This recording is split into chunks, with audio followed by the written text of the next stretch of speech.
Hello, welcome to Show Studio Head to Head. This is the final installment for this season, Spring-Summer 18, and I'm very lucky to have Susie again with me. Hello, Susie. Hi, Mimma. We are going to talk about Paris, and this one is going to be particularly interesting because Susie was in Paris. She's done the whole 10 days. I did the whole shebang, yep. And so we're going to have two different perspectives, mine from watching from afar and yours from being there.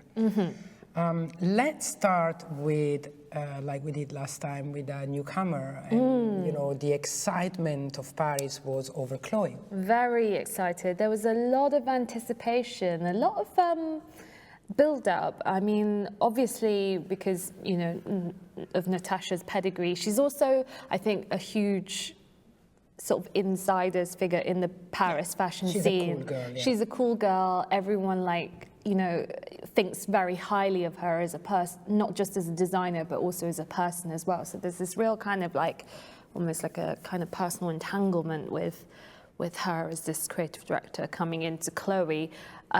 So yeah, the expectations were really, really high. And I think by and large, according to everyone I spoke to and from my own personal perspective, I think those expectations were met. It was a very different, although not I want to say not radically different. Before analyzing the show, yeah. I'm interested in your take on the fact that was she the right choice? Even when you read about her, I thought genius. Yeah, I mean... Because of what you just said. She's a bohemian, cool, Parisian, yes. French girl, isn't she? I think, I don't think they couldn't have found a designer that wasn't a woman, so that's one thing. Why is that? Yeah, I know, exactly. I knew you were about to say that. But I think, you know, Chloé has had such an entrenched women's female point of view aesthetic of informing the collections for so long. I don't think... Stella, Phoebe, yeah, they could Claire, have broken that. And I think, you know, she really is a superb choice to kind of carry on this sort of... the flow of strong, independent women that also embody, you know, the spirit of the house. Yes, you know? French. Yeah. She's the first French woman after 3 English women. So exactly, and to carry, yeah, well. to embody, you know, Chloé Aguillon's, you know, what the founder of the house, you know, what she brought as well.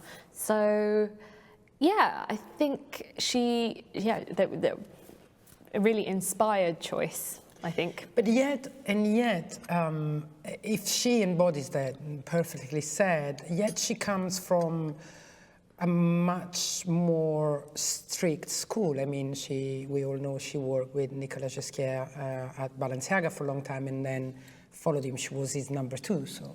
strict, I mean, maybe strict in the sense that, you know, it's, you know, very pure kind of luxury, pure luxury houses, but freeing in another sense that, you know, she had a lot of creative freedom with Nicolas. Yes, but I'm sorry, I meant in the design of the brands. You know, if you come from a certain school, then you tend to bring it with you, and I think actually she did a great job in keeping what was useful to keep from what she learned with Nicolas. Nicolas at his peak of greatness, actually, and make it into the Chloé girl. So maybe you want to go and start discussing the show itself.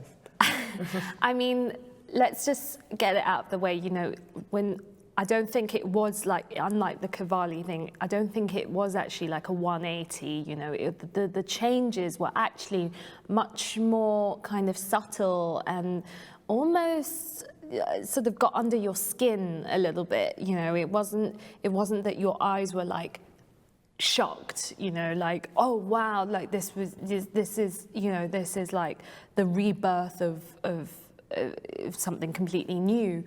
No, this was about kind of like Natasha cleverly, very, very cleverly subtly, and subtly instilling her sensibility and her aesthetic, and melding that with, you know, that existing kind of Chloé spirit, which is someone, you know, a bohemian girl, someone who is independently spirited, free-spirited, and very spiritual. And it was a very kind of spiritual collection to me. What I liked much more here than before, and there was a gritty, but there was a grittiness. I think it was cooler also than the bohemian girl of Chloé of less the past feminine, 2 years. like. For me, in Chloé, what was the most annoying were the campaigns. You know, again, these two girls running happily in the sunshine. It was a little bit, okay, seen that, done that. Here there is that cool, I mean, it's an overused word, but there is a little bit of what probably comes from her experience with Marie-Amélie and Nicolas, you know, that she's still bohemian, she's still obviously Parisian, she's very feminine, but she's much more self-assured. Self-assured and much more gritty. I said there was a lot, something that was, you know, a little bit kind of more mysterious and a little bit kind of, I don't know, just grungier, grittier, and yes, ultimately cooler. You know, something in the design of the shoes, the jewelry, the styling, the way that she carried the bags, and the way that some of the, you know, even the way the girls were walking. You know, there was definitely a different attitude, but without veering too far away from that spirit of Chloé, which is, you know, always feminine, a little bit bohemian, a little bit boho, yeah, or bobo, as they say in Paris, and very, you know, super wearable as well. I think there were some people that were expecting something a little bit more conceptual to come from her, because they were thinking because of her school. Because of her school, exactly. But I was really pleased to see that actually she managed to balance, you know, her own, that kind of design past of hers with her own point of view. Yeah, with her own point of view and with the spirit of the house. You know what I love about people like Natasha, you know, this young, yet not that young, I mean young, but a woman, youngish women coming into the spotlight so strongly.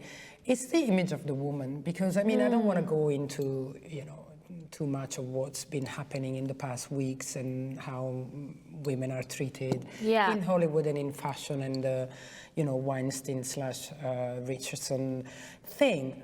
But I will, just to say that to see a woman who's so beautiful, sexy, self-assured, without being slutty, without being overly sexy, without shouting it's too much. It's just, for me, what's great here is that it's a matter of fact. I'm cool, I'm young, I'm beautiful, and I don't need to flaunt it. I am. And I don't know if you see what I'm meaning, and you're in that generation. Don't you like that? To be honest, I just love that the clothes are kind of speaking to, let's say, women that, you know, do want to have do see nuances and depth in their clothes. You know, they might be sexy one day, but then girly another. You know, that there are different layers, and I think Natasha Chloé is contributing to that kind of much more, I don't know, a complex woman, you know, and women are complex, and they don't need to be pigeonholed into sartorial cliches. She's contributing that, and there are many other women in Paris that are also doing the same thing. Phoebe Philo at Celine also doing that. She was probably the first to do it. Yeah, exactly, to pave way, the way for women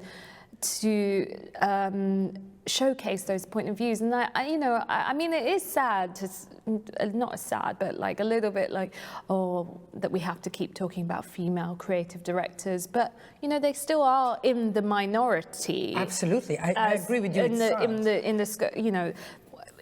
I always find it weird that we have to talk about it like it's a thing, but of course it is a thing. And when Maria Grazia Chiuri goes to Dior and she's the first female creative director, or when it's the first French woman, all of these things, all of these milestones, they do matter. I do think it's sad, and I dream about a day where we don't need to talk about race, where we don't need to talk about gender, when we don't need to talk about age. However, here for me, it's even more the woman I'm seeing on the catwalk than the woman behind the scene who did it. One thing I wonder, because we mentioned Phoebe, Celine is very much to Phoebe's image. I personally do like it, but it's segmenting. I mean, not everybody wants that image, not everybody looks like that. And I think this is very much to Natasha's image. So my question is it okay that a girl looks so much like her creator? Because is it really? Well, I've kind of pondered this a little bit, in that sort of way that when we think about female creative directors, is it that they generally design to their image, and then conversely, male creative directors, are they designing that fantasy woman? Ideal. That's why that there is there's always like a sort of difference, there's the fantasy, and then there's like more of a reality coming from female creative directors. And I don't want to generalize to say that, but I think in general, female creative directors and people like Natasha who embody aspects of this lifestyle that is being projected on the runway, you can't help but think, oh, would I wear this, and how would I wear this, and how would my friends wear this, and that's how. So it's inevitable. I think there is a sort of inevitability, and I don't think that's a bad thing. No, but I'm thinking about Stella McCartney, who I think is the typical woman who designs for women. But I think Stella, of course, she has her signature and her style, but I think she designs more for every woman. Because I'm referring to an interview I read of Natasha, and she was saying, I want every woman to be able to wear this, and that's why it's for every size and every type. Actually, I don't really see that here. I'm not criticizing, but it's a specific aesthetic as well. It's not necessarily that it is for every woman, because not every woman has that sort of, I don't know, that kind of, let's say that a spirit. There is a spirit, a spiritual thing going on here where, you're connecting to the clothes on an aesthetic level as well. And not everybody is going to be into that aesthetic. But I don't think that's a bad thing either, to have that kind of point of view and to say that these are the kind of clothes that I want to wear, that I think, that define modernity for me, and to put that out there, whether it is completely to her image, and does it need to, be for everyone? I don't know. I don't know either. Probably not. Probably it doesn't. But it's because I read that that's what she wanted, and. Apparently the first model is not the typical size of a model, and so they had to resize the sample. Well, she was slightly larger. I didn't notice that. Exactly. It's not really noticeable. But, again... but, I mean, body diversity in fashion as a whole is not... It's a myth. I mean, when designers say, I want it to be for everybody, that is almost like a sort of throwaway statement, because everybody is a lot of different people, a lot of different sizes, and everybody is almost impossible to achieve. I agree, and again, the only reason why I brought this up is that she talked a lot about diversity in her modern approach to fashion, and diversity is not the first thing that comes to mind when I watch this show. And that's why I wanted to ask you. You know, you were there. Did you have this feeling? Did you have the feeling that it wasn't diverse? And you know, did it? I guess those weren't the questions that I was sort of asking of the collection. You know, I think my main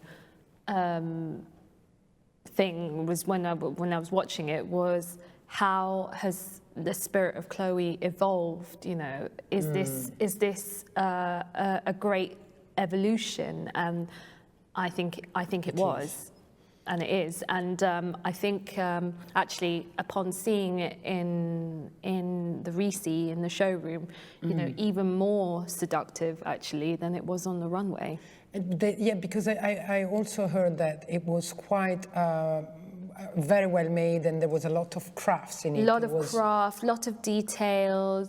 You know, I don't think they're changing their positioning in terms of, Chloe is quite, it's expensive. It's expensive, and it stays there, and it will stay that way.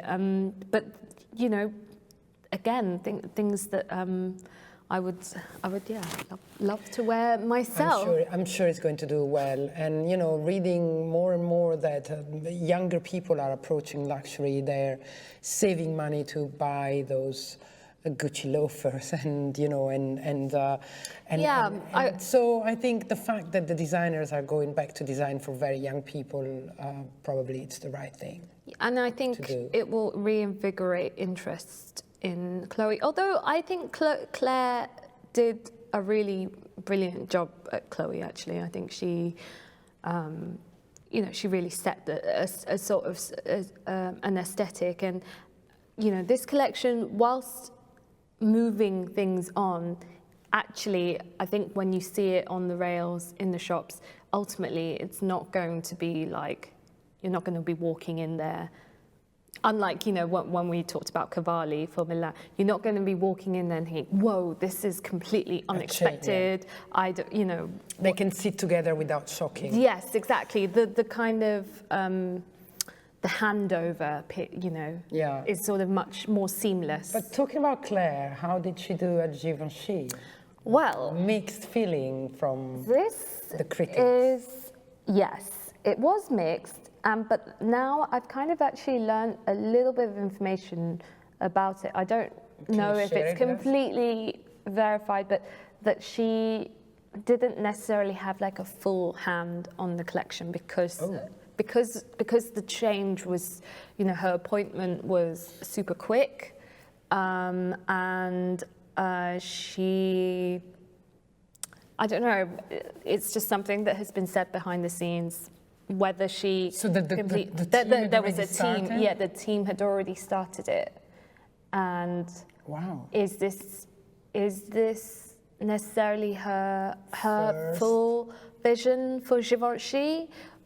You know, I think we need to wait and see for the next collection. You know, I think she has a much more difficult job than Natasha's, because she's following. And also Riccardo's signature for Givenchy was so strong, super and strong, so spot on, and it's been so successful. And she will never be that, because she's not that. And so disappointment for me was I was expecting many other people before her to be appointed there, and I just. And you know, I don't have a big opinion on this. I wasn't there. I saw it online. It doesn't tell me much, so I can't. It's not that I haven't looked at it again and again. I can't form an opinion, probably because it's a little bit. I'm in favour of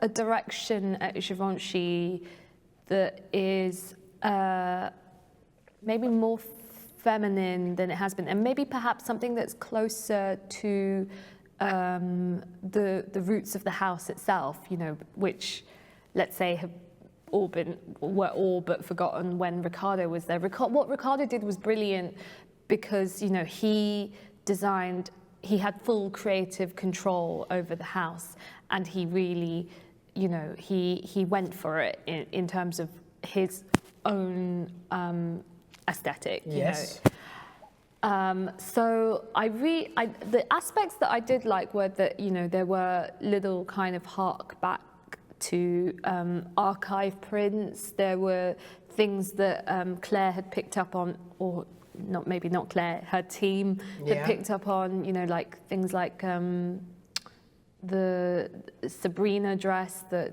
Hubert de Givenchy designed for Audrey Hepburn.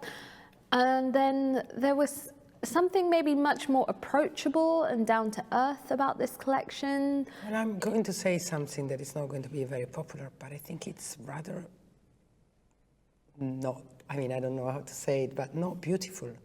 Because, you know, if I think about Hubert de Givenchy, it was the epitome of class and beauty, like with a capital B. And then Riccardo took it to this goth, strong, very cool woman in her own world. Directional, and very assured. And this could be Isabelle Marant, it could be, I mean, it could be so many things. And I don't see where it fits. So I really hope that it's not her vision for Givenchy. I really hope it. Well, so when we were talking about houses that are sort of in flux and maybe like, you know, not quite grasping what their identity is, Givenchy is probably one of those houses. I am going to sit on the fence and I think wait for another collection. Of course, I agree. You know, we need to give people a chance. The campaign was intriguing. The whole cat, lost cat, sort of slightly meme-y, sort of meme-esque approach to the campaign was interesting. I don't know. Did you do the receipt? Did you see the clothes? I did not see the clothes up close. It was just a bit of a, I don't know, a bit of a kind of a conundrum. It's a bit of her there, the show, plus the campaign, plus the way that Riccardo left, you know, the whole thing is like a little bit of a conundrum. Yeah, I never really understood what happened there, why I left, and we were all sure that it was because of Versace, and then that didn't happen. I mean, it would be a great waste if it's not around, because you like it or not. He's a great visionary and a great designer, and I love it when people have this very precise idea and they bring it on, they bring it forward, you know, and no, he stands for a that's what I'm not seeing point here. Of view. That's and, what know, I'm missing here. When you look to the invitation, it always says Givenchy by Riccardo Tisci, and that was always what it was. You know, it was really like a house, but under complete creative control, and that, you know, that made for really super exciting collections and directional clothing. And here, I think, I'm not sure whether there is something strategic going on behind to try and make maybe Claire maybe more sort of behind the scenes, or maybe maybe more muted. So I don't know. That's what you're hearing? Not what I'm hearing. No, but I'm just thinking. I don't know. Maybe they want to. I don't know what they want to make Givenchy into a vehicle for. Yeah. But it's definitely, because it's such a different way of, it's such a change of, you know, a stylistic change. I mean, look at this.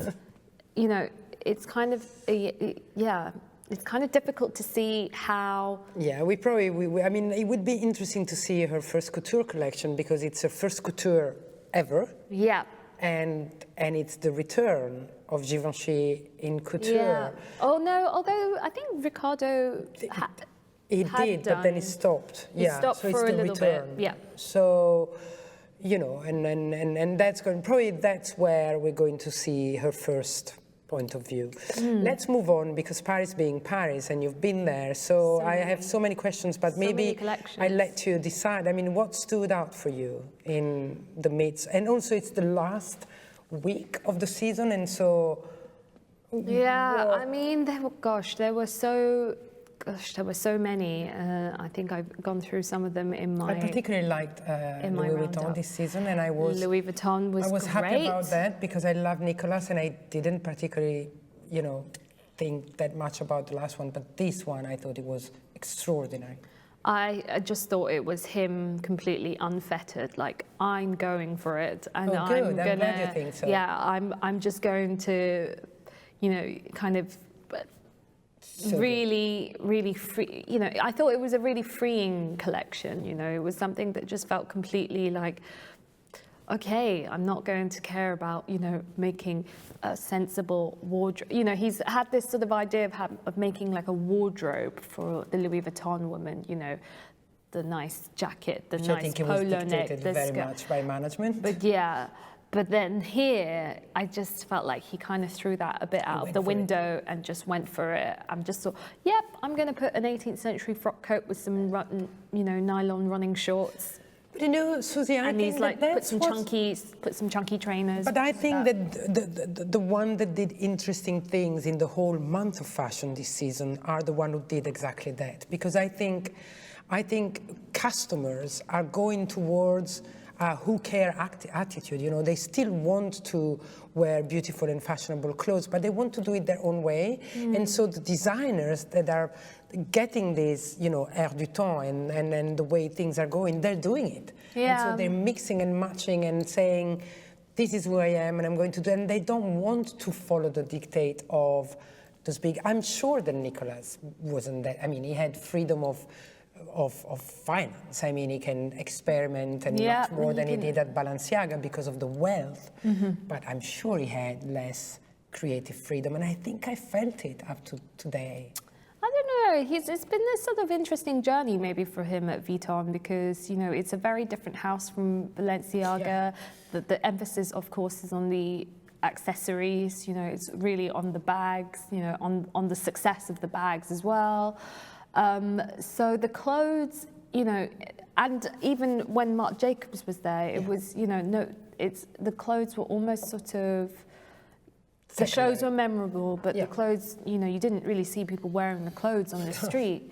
The thing I think that Nicolas has achieved is actually, he's given the clothes like a sort of, a covetability, in that I have actually seen people wearing them. And this collection kind of gave a whole layer of possibilities, wantability, covetability. You're like, wow, I'm excited to see, those jackets. Are they going into production? I think they are. I mean, they're right. They certainly can afford to produce whatever they want and sell it or not sell it. But I think it's time for Nicolas to come back, and I think he did it greatly here. And to remind us, how great he is. How great he is, and how how he kind of gets, a moment and like this. And I do want to say that there are aspects of this collection that maybe remind me a little bit of Raf Simons. I think it was, I want to say 2011 Dior collection. It was that sort of mishmash of 18th century. I don't remember actually. I don't. It was a ready-to-wear and couture collection, but I think Nicolas took that idea of mix kind of time traveling through clothes to another level. Yeah. And made it even more sort of seductive as a proposition. Some people have said who will wear, like gym shorts. A lot of people. But also, I don't care. I care about a point of view. I care about something that excites me. I care about something that actually looks spectacular. And I think we have all of this and more here because. Well, I think, the success, the designers that stood out were the ones that, really didn't, they were brave enough to put out a point of view. And I think, when we think about how many collections we see, how many designers, how many like contemporary designers, new designers coming onto scene that don't even show at Fashion Week. Yeah. We've got such an abundance of choice. If you don't stand for something, I think you're going to really lose out. I just don't think it's good enough to put out clothes that are nice clothes that don't really mean anything. So in Paris, you know, it's sort of the usual suspects. You know, it was the Rick Owens, it was the Rei Kawakubos, the Jun Takahashi. You know, the people that really. What about Balenciaga? But yeah, the Demners at Balenciaga. Yeah. Actually, I didn't get to go to that show. Yeah. Oh no, so we can't talk about. Well, but we can talk about. It was a good show. It was a good show. I loved it, but I'm a little bit of groupie of Demna, what he's doing. You know, even when I don't like it aesthetically. Let's look at it because we actually didn't talk about it in the Paris roundup. I thought it was a really strong collection. It was a really strong show.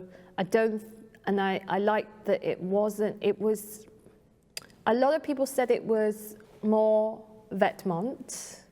Yeah, but again, you know, we've discussed this you and I before when we were talking before about, last week about Cavalli. I mean, it's inevitable because he is a human being, he has a point of view, he probably adhere to the codes of the brand like he did in his very first show for Balenciaga. Remember when he redesigned, he actually took some brooches that were coming from the time. I mean, but then at the end of the day, he's a designer, so. And also, why does, you know, we don't, if we think about like the collections that Nicolas did for Balenciaga, a lot of them never made an ounce of reference to archives or to Cristobal, and so I think this was like a kind of, again, like a freeing collection for Demna, you know, to really exercise his aesthetic freedom. His aesthetic, yeah. And I think it was really successful, I think. So I don't have a problem in him becoming more Vetements, more himself than Balenciaga. My thing will be, so what will happen to Vetements? I mean, not happen in terms of business, but I mean, aesthetically, it's very hard after it, because, and that's probably why the last Vetements show was almost like people in the street wearing whatever they want to wear. And for me, that was a tiny bit too far.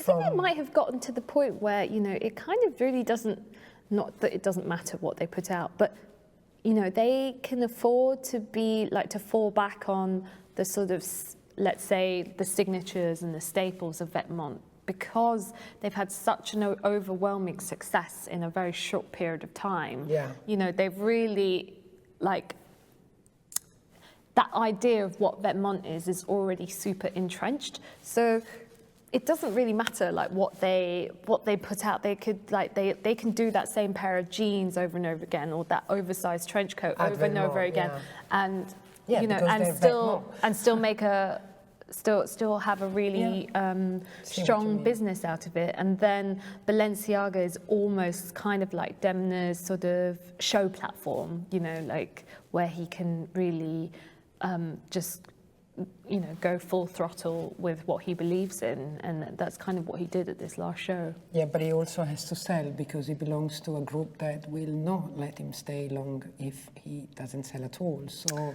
I've had good. There's a it's doing really well. I mean, the results are amazing. So that's where it's very interesting, because it looks. It's doing really well because of the success of Vetements as well, though. So the two are sort of intertwined. But also because of the product he's putting out. Come on. Yes, but the product of Vetements is also equally good as well. So it's like kind of, I don't know, the two are sort of working in tandem with one another to propel each other. It's very clear to me, and that's what he's doing. And I'm not criticizing. I'm saying it to enhance how clever they are and how it's great a designer he is. You know, it's a savvy decision, but also I think with that not showing, you know, it puts a sort of greater, it gives Demna that freedom to. I don't know, go even more in the direction that he wants to at Balenciaga, without being, you know, drawn to those archives, or having to make reference to,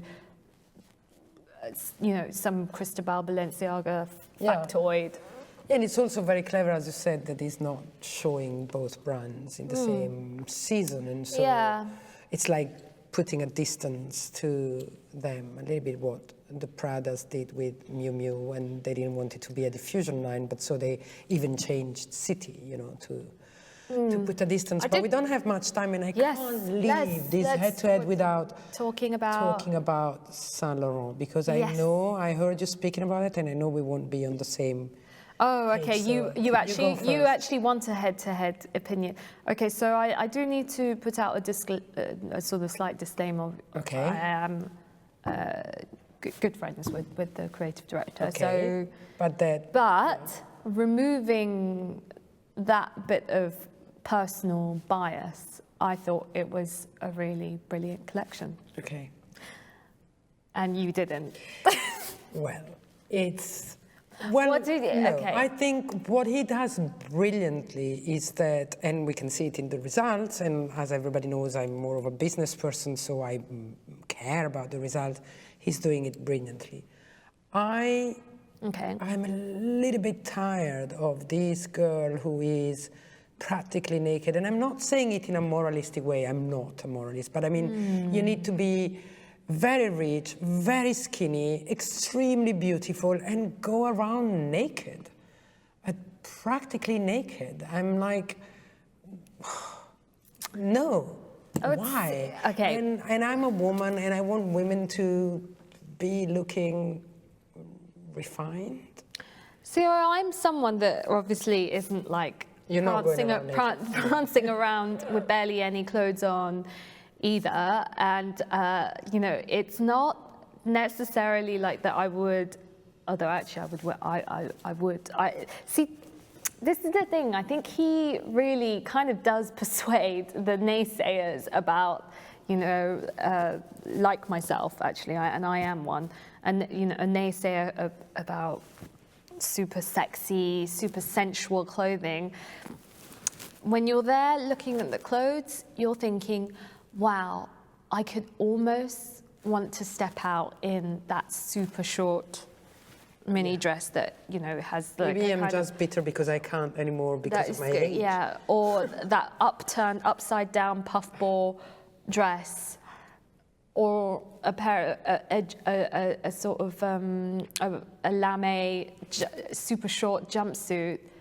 I don't know, there is something very seductive in the way that he propositions these clothes that makes even the kind of naysayers like myself turn. Yeah, probably I'll give it a chance and go to the store and see this collection when it appears, and probably I'll be banned by any Saint Laurent store after what I just said. I'm a little bit tired of this flaunting sexiness and abs and, you know, but you're tired of it, but in the sort of scope of, let's say, Paris. It sells very well, in Paris, isn't it? I think actually, you know, if you look at like all of like the houses and designers and what they're offering, isn't it great that there's, you know, isn't it good that somebody offers that aesthetic for the type for a girl that is quite comfortable with flaunting their body, and isn't there something positive to be said about, you know, the fact that if you want to, you can. Yeah, and I'm for all freedom. So yes, I'm not judging the girl who wants to go around like this. I just don't think, maybe it's the styling, maybe it's the attitude, maybe it's the whatever, the whole Tour Eiffel in the way, whatever. You didn't like the outfit. Is it that you don't like the twinkling lights of Eiffel? No, I absolutely adore the La Tour Eiffel. It's one of my favorite monuments in the world. I think I'm looking at it now and I'm thinking, what the heck, you know? It's like, I think it's not very respectful for girls. If I had a 22 years old, amazingly looking daughter, I mean, I wouldn't mind if she goes around in her underwear and or very short shorts. This is a little bit just notice me too much. I don't know. There's probably too much going on. There's probably. I know I'm going to sound old and moralistic. I'm not. There's something here that it's very Vaccarello and disturbs me. And I think he's a great designer, and I think he deserves the success he has, and I know it's selling. This collection, not sure it's going to sell as well. I disagree. Good. I think it's going to. I think it's only going to, you know, contribute to that upward trajectory that he's had, you know, in the first, you know, the first 2 seasons. I thought this one, the thing that I really liked about this one in particular, was that it tapped into that kind of, that sort of sensuality, that kind of, you know, that sort of sexiness of Saint Laurent. You know, Saint Laurent was somebody that was, you know, he was like a really sensual guy, you know. He went, yeah, and extremely refined. And very refined, but you know, he was like hanging out in nightclubs. You know, there was something quite seedy, you know. I love that. And I nothing against that. I liked that it sort of tapped into, let's say, that kind of maybe slight kinkiness. I'm probably a little bit biased because everybody knows I was very much for Hedy, and I absolutely loved what he did. And you know, this isn't what Vaccarello is doing. Is not. I don't think is actually a million miles away from. But that's what disturbs me. From Eddie's. Yeah. From Eddie's, you know, blueprint. If you look at. No, I agree. Yeah, you know, I know that he admires. What Eddie did. And I thought it was very good for him to do it. I just don't think it's got the same refinement, but maybe I'm going into more a subjective take here, and nobody cares what I personally like. But you know what? I'll give you a deal here. Let's hope that we sit together in 6 months here and have seen results of Saint Laurent and see if you were right or I was. Yes, we shall see, won't we? Thank you, Susie. Goodbye. Thank you.